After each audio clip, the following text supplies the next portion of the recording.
नमस्कार दोस्तों। क्या आपको भी कुछ इस तरह की समस्या देखने को मिलती है? जैसे कि आपके घर में जो प्लम्बिंग का काम हुआ है वहां पे जो पाइपलाइंस डाली गई हैं उनकी जो साइज है वो आपकी छोटी रह गई, या फिर अगर आपका जो पाइप है वो आपका कहीं से लीक कर रहा है, इसके अलावा जो आपका पाइप है वो आपका चोक हो गया या फिर ब्लॉक हो गया। तो अगर इस तरह की समस्या अगर आप भी देख रहे हैं या फिर अगर आप अपना नया घर बनाने जा रहे हैं तो आपको प्लम्बिंग से रिलेटेड कुछ नॉर्मल बेसिक नॉलेज आपको होनी चाहिए, जिससे कि जो प्लम्बर है वो आपके घर में सही तरीके से काम कर सके। क्योंकि आज के टाइम पर जो प्लम्बिंग के जो रेट्स हैं वो भी काफी ज्यादा हो चुके हैं। तो अगर आप एक बार प्लम्बिंग का काम करा भी लें, उसके बाद अगर समस्या हमें देखने को मिलती है तो वो आपके घर की कॉस्ट को काफी ज्यादा बढ़ा देता है। तो बिना देरी के हम अपनी वीडियो को स्टार्ट करते हैं और देखते हैं कि प्लम्बिंग के समय हमें किन किन बातों का ध्यान रखना चाहिए। तो यहाँ पर अगर हम सबसे पहले पॉइंट की बात करें तो आपको ध्यान में रखना है कि आपके जो भी प्लम्बिंग के वर्क हैं वो आपको प्लास्टर और जो फ्लोरिंग के वर्क है उनसे पहले ही आपको खत्म कर लेने हैं। मतलब कि जो आपकी जो अंडरग्राउंड फिटिंग्स हैं या फिर जो आपकी दीवार में जो फिटिंग्स होने वाली हैं, दीवार की झिर्री काट के, वो सब आपको प्लास्टर वर्क से ही पहले खत्म कर लेने हैं।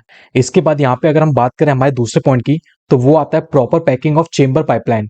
मतलब कि जो आप अपनी पाइपलाइंस के लिए जो चेंबर बनाते हैं वो आपका थ्रू आउट द कंस्ट्रक्शन वो आपका पैक्ड होना चाहिए। क्योंकि जो चेंबर होता है वो हम अपने कंस्ट्रक्शन के इनिशियल फेज में ही बना देते हैं, और अगर उसमें आपका कंस्ट्रक्शन मटेरियल चले जाएगा तो उसकी वजह से क्या होगा, जो आपका जो चेंबर है या फिर जो आपकी जो पाइपलाइंस है वो आपकी ब्लॉक हो जाएंगी। तो इन सब से बचने के लिए जो आपका चेंबर है और जो आपके जो पाइप के जो एंड है उनको आप किसी भी चीज से बंद कर दीजिए। इसके बाद थर्ड पॉइंट की अगर हम बात करें कि आप रेन वाटर का जो पानी है उसको निकालने के लिए जो आप पाइप यूज में ले रहे हैं उसका जो डाया है वो आपका 4 इंची से कम नहीं होना चाहिए। काफी जगह लोग क्या करते हैं 3 इंची का पाइप छत के लिए यूज में ले लेते हैं, लेकिन आपको रेन वाटर ड्रेनेज के लिए 3 इंची का पाइप यूज में नहीं लेना है, कम से कम वो आपका 4 इंची का होना चाहिए। इसके अलावा यहाँ पर आपको सिर्फ एक पाइप नहीं देना है, यहाँ पर आपको कम से कम 2 पाइप आपको प्रोवाइड करने हैं। क्योंकि अगर बरसात के टाइम पे अगर आपका एक पाइप ब्लॉक भी हो जाए तो बरसात का जो पानी है वो आपका दूसरे पाइप से होकर नीचे निकल जाए, नहीं तो आपकी जो स्लैब है उस पर काफी ज्यादा पानी भर जाएगा और वो आपकी स्लैब को डैमेज करेगी। तो इस बात का आप ध्यान रखें। फोर्थ पॉइंट इसमें हमारा आता है प्लम्बिंग लेवल एंड मार्किंग। मतलब कि जब भी आप अपनी दीवार में प्लम्बिंग पाइप्स के लिए कटिंग कराओ, मतलब कि उसमें झिर्री कटवाओ, तो वो आपके एक लेवल में होनी चाहिए। मतलब पहले ही वहां पर आप एक लेवल मार्क कर दीजिए, जिससे कि एक सीधाई में ही आपकी पाइप फिक्स हो वहां पे, और इसकी वजह से वाटर प्रेशर में भी आपका कोई भी चेंज नहीं आए।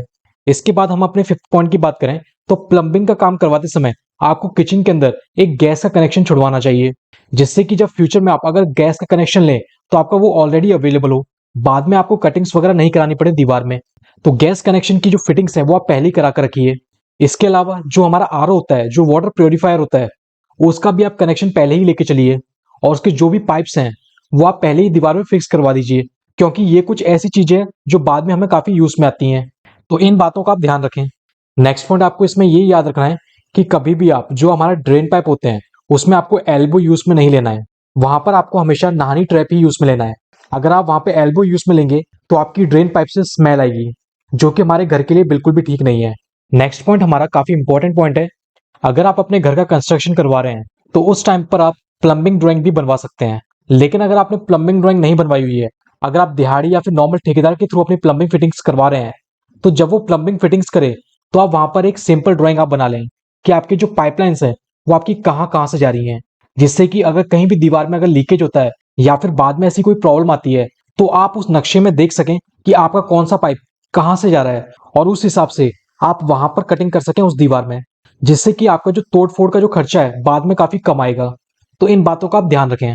इसके अलावा यहाँ पर आपको एक बात और ध्यान में रखनी है कि जब आप अपने टैप लगवाते हैं तो टैप को ज्यादा टाइट आपने नहीं कसना है।